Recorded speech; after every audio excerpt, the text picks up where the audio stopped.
Minecraft game bit করার পর আমাদের সবচেয়ে বেশি খুশি হয় ইলাইটটা নেওয়ার সময়। গেমে ট্রাভেল করা হয়ে যায় আমাদের কাছে অনেকটা ইজি।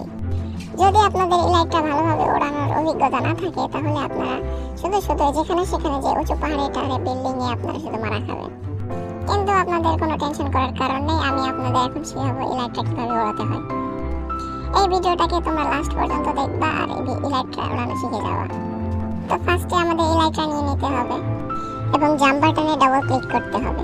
জাম্প বাটনে ডাবল ক্লিক করার ফলে আমাদের ক্যারেক্টারটা মাটির নিচে কিছু এইভাবে হিলে যাবে, আর এটা আমাদের প্র্যাকটিস করতে হবে বারবার। ডাবল জাম্প বাটনে ক্লিক করার সাথে সাথে আমাদের রকেটটা আছে, রকেটটা প্লেস করতে হবে এবং আমাদের স্ক্রিনটা উপরের দিকে উঠাতে হবে যেন ক্যারেক্টারটা ইলাইটটার সাহায্যে উপরে উঠে যেতে পারে। আমাদের বেশি বেশি রকেট প্লেস করার কোনো দরকার নেই, একটা রকেট প্লেস করার সাথে আমরা অনেক দূর পর্যন্ত ইলাইটটার সাহায্যে যেতে পারবো।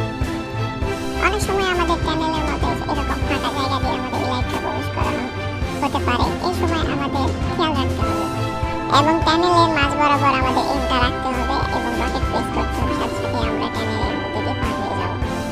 তো গাইস, এই ছিল আজকের ভিডিওটি ভালো লাগলে একটা লাইক করে দিবেন।